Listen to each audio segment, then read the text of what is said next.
पदार्थों विषयों को भोगने की लालसा को रोक दिया तो मन में एक आनंद मीठा मीठा उत्पन्न होता है। कौन सुखी है?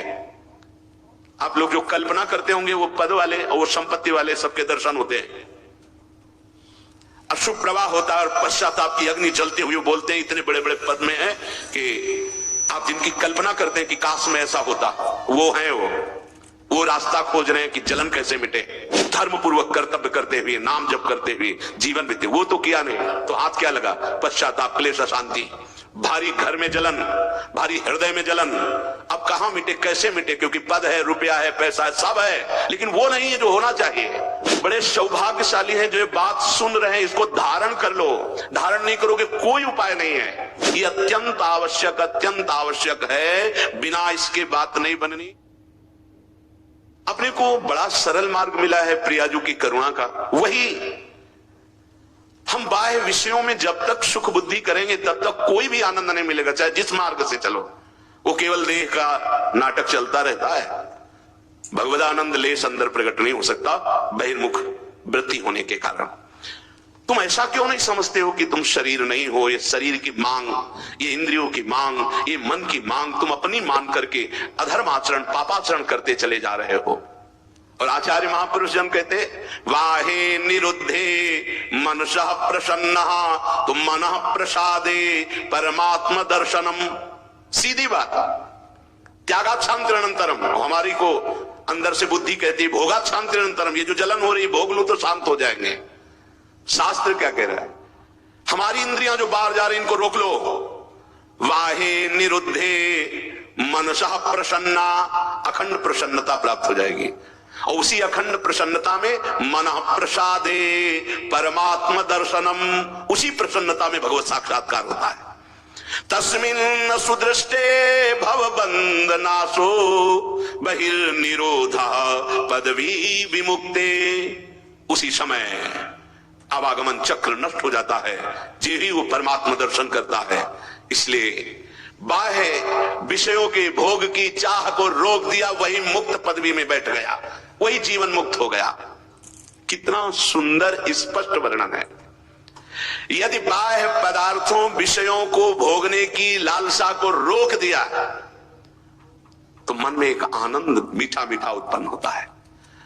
जैसे जैसे भगवत चिंतन अंदर बढ़ता जाता है, आनंद बढ़ता जाता है, उसी आनंद में, उसे आनंद की उद्रेक में परमात्मा का साक्षात्कार होता है। और उस साक्षात्कार होते ही संसार बंधन विध्वंस हो जाता है। अर्थात भोगों से मन को हटा लेना ही जीवन मुक्त अवस्था का अनुभव करना है। पूरा जीवन इसी में लगे। ये खा ले, ये सूंघ ले, ये भोग ले, ये देख ले, ये यथा लाभ संतोष सदा का हो सो कछु न चाहूंगो। भोजन पाते समय आप भोजन नहीं पा रहे, आप ध्यान दीजिए, प्राणों का पोषण हो रहा है। जो मिले रूखा सूखा, राधा राधा राधा, अपने कर्तव्य कर्म को कर रहे हैं। ये मानव जीवन मिला है, इसलिए हमें कोई फल नहीं चाहिए। हमें जीवन मुक्त होना, हमें भगवत प्राप्ति परम फल चाहिए। सुख दुख ये एक क्रम है, आता जाता रहेगा प्रारब्ध की रचना से शरीर में। आप उससे निरपेक्ष रहिए, आप पुरुषार्थ कीजिए भगवत प्राप्ति का। हृदय प्रसन्न होता है भोग रहित वृत्ति से। पूरे समुदाय लगा हुआ है भोग युक्त प्रसन्नता चाहना। कौन सुखी है? आप लोग जो कल्पना करते होंगे वो पद वाले और वो संपत्ति वाले सबके दर्शन होते हैं। अशुभ प्रवाह होता है और पश्चाताप की अग्नि जलती हुई बोलते हैं इतने बड़े बड़े पद में है कि आप जिनकी कल्पना करते हैं कि काश में ऐसा होता, वो है वो रास्ता खोज रहे हैं कि जलन कैसे मिटे। वो रास्ता एकमात्र श्री भगवान के चरणों का आश्रय लेकर धर्म पूर्वक कर्तव्य करते हुए नाम जप करते हुए जीवन बीते। वो तो किया नहीं तो हाथ क्या लगा? पश्चाताप, क्लेश, अशांति, भारी घर में जलन, भारी हृदय में जलन। अब कहां मिटे, कैसे मिटे? क्योंकि पद है, रुपया है, पैसा है, सब है, लेकिन वो नहीं है जो होना चाहिए। वो केवल भगवत चिंतन से होता है, केवल भगवत आश्रय से होता है। अपने लोग बड़े सौभाग्यशाली हैं जो ये बात सुन रहे हैं, इसको धारण कर लो। धारण नहीं करोगे कोई उपाय नहीं है। ये दुखालय मशाश्वतम तुम्हें कभी सुखी नहीं कर सकता। आज हम चर्चा भी करते हैं तो केवल वही चर्चा करते हैं जिससे वो ठस जाए। मुक्त होने की, भगवत प्राप्ति की चर्चा मिलना कठिन है। ये दान करो, वो करो, इससे क्या होगा? मन तुम्हारा विषयों में लगा है, तुम लाखों रुपया दान कर दोगे, करोड़ों मिल जाएंगे, फिर क्या होगा? लाख में तो तुम्हारी दुर्दशा है, करोड़ में तुम्हारी दुर्दशा और कितनी हो जाएगी? अर्थ है लेकिन राग नहीं है। भोग है लेकिन वासना नहीं है, परिवार में है लेकिन ममता नहीं है, विचार चल रहे हैं लेकिन अहंकार नहीं, वो जीवन मुक्त महापुरुष है, चाहे गृहस्थ हो चाहे विरक्त हो। कहा पंडिता संसद सद विवेकी श्रुति प्रमाण परमार्थदर्शी जानन ही कुर्यादसतोवलंबम स्वापात हेतो शिशुवन मुमुक्षु। कहा पंडिता यदि सद असद का विवेक नहीं तो किस बात के तुम ज्ञानी हो, किस बात के साधक हो, किस बात के हो? बड़ा विचित्र खेल है। सिर्फ अहम का पोषण, अहंकार, अंतःकरण धर्म, अहम का पोषण। कहा पंडिता किस बात के पंडित हो? भगवान पंडित किसे कहते हैं? विद्या विनय संपन्ने ब्राह्मणे गविहस्तनी सुनी च सुपाके च पंडिता समदर्शिना। वो पंडित है जो सब में एक भगवान को देख रहा है।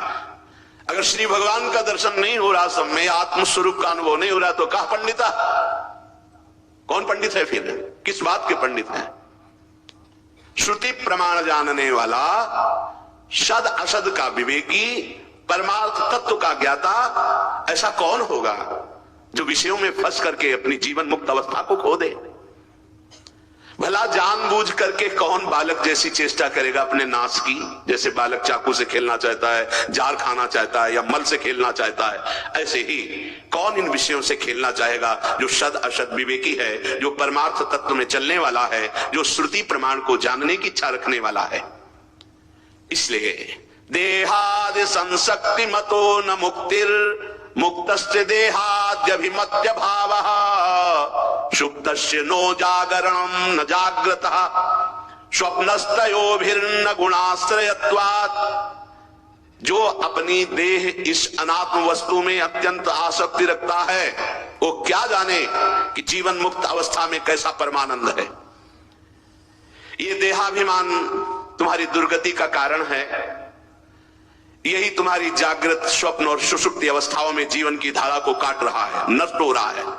कुछ समय जागृत में गया विषय चिंतन में, कुछ स्वप्न में, कुछ सुषुप्ति में, लेकिन सत्य में कितना समय गया? सत्य चिंतन में, सत्य आराधन में कितना समय दिया? ये देहाभिमान तीन अवस्थाओं में तुम्हारे जीवन को नष्ट कर रहा है। ये दोनों अविद्या और अहंकार सबको बांधे हुए हैं। इसलिए समस्त स्थावर जंगम पदार्थों में और अपने भीतर भी एकमात्र परमात्मा को देखो, अभी मुक्त हो जाओगे। अपने भीतर भी अंतर बहिर स्वम स्थिर जंगमेषु ज्ञानात्मनाधारतया विलोक्य। बिना इसके ना तो आगे बढ़ पाओगे प्रेम में, न जीवन मुक्त अवस्था में।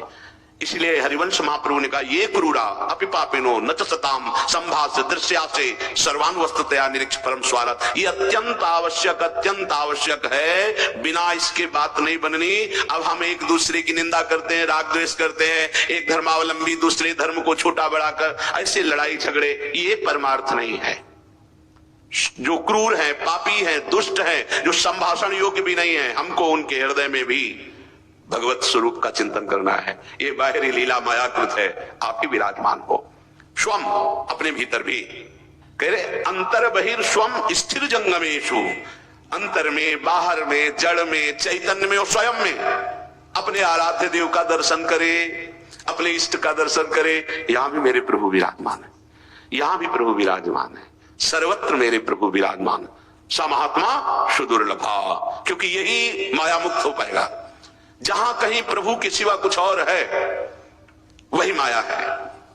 ये समस्त स्थावर जंगम पदार्थों के भीतर बाहर और आपके अंतर केवल समस्त उपाधियों से मुक्त अखंड परिपूर्ण रूप स्थित वो परमात्मा ही विराजमान है। ऐसा जो अनुभव करता है वो मुक्त हो जाता है। ये उपाधि बड़ा उपद्रव है। उपाधि, मैं स्त्री हूं, मैं पुरुष हूं, मैं अमुक हूं, मैं अमुक हूं, मैं अमुक हूं, ये सब उपाधियां हैं। और जितनी उपाधियां हैं सब व्याधियां हैं। परमात्मा उपाधि रहित है, तेरा स्वरूप उपाधि रहित है। बस यही बात समझना है। असली में देखो तो उत्तर नहीं निकलेगा। पूछा जाए आप कौन है तो उत्तर नहीं दे सकते असलियत में कि आप कौन है। मौन ही उत्तर होगा। आप कौन है उत्तर नहीं दे सकते, क्योंकि किस बात का उत्तर कैसे दे? जो है वो वाणी से नहीं बोला जा सकता, वाणी की पहुंच नहीं वहां तक, और जो नहीं है तो वो नहीं हूं, तो बोलूं तो क्या बोलूं, इसीलिए मुंह का स्वादनवत उत्तर नहीं है इसका। आप कौन है, आपका परिचय क्या है? यही सनकादि ने हंस भगवान से प्रश्न किया था, तब उन्होंने यही कहा था कि कौन, ये आपका प्रश्न है भगवान हंस, ये आपका प्रश्न है। देह भाव से तो सब पंचभूत एक हैं, स्वरूप में एक ही आत्मा। ये प्रश्न कैसा आपका कि आप कौन, ये प्रश्न कैसा आपका? बड़ा सूक्ष्म विषय अध्यात्म का है। समस्त स्थावर जंगम में पदार्थों के भीतर बाहर और आपके अंदर भी एक ही परमात्मा विराजमान है। सत्संग है, सत्संग, ये सब असत है, सत है तो वही है जो सब में विराजमान है। जैसे कुंडल में, कंकड़ में, हार में, नथ में, करधनी में, ये नाम अलग अलग हुए, आकार अलग अलग हुए, लेकिन परमात्मा जैसे सब जड़ चेतन में विराजमान, ऐसे उसमें सोना विराजमान, जैसे उसमें सोना विराजमान ऐसे परमात्मा विराजमान। चाहे कुल्हड़ हो, चाहे सकोरा हो, चाहे घड़ा हो, आकार बदल सकते हैं, नाम बदल सकते हैं, लेकिन मिट्टी वही है। ऐसे एक ही परब्रह्म परमात्मा विराजमान है। संसार बंधन से वही उपासक मुक्त होता है जो सब में अपने इष्ट को देखता है, निरंतर अपनी इष्ट निष्ठा में कभी बाधा न पड़ने पावे तो बहुत जल्दी वो जीवन मुक्त हो जाता है। इसीलिए श्रुते सतगुणम विद्यान मननम मनादपि, ध्यान देने योग्य बात करें, जो केवल श्रवण करता है उससे 100 गुना अच्छा उपासक होता है जो मनन करता है। श्रवण का फल है मनन। आज क्या सुना तो आपको कुछ शब्द बिल्कुल कंठस्थ होने चाहिए कि पूरे सत्संग में आज हमने 5 बातें पकड़ी, 4 बातें पकड़ी, 1 बात पकड़ी, कुछ तो पकड़ना चाहिए। जब आपसे पूछा जाए कि आज सत्संग सुना जी, क्या बहुत बढ़िया था? नहीं, बढ़िया तो सत्संग होता ही है। सत्संग में क्या सुना? नहीं जी बढ़िया ही था, तो समझ, तो ये सत्संग ने आपने नहीं सुना। क्या करें? श्रुते सतगुणम विद्यान मननम मनादपि, जो सुना उसे मनन किया,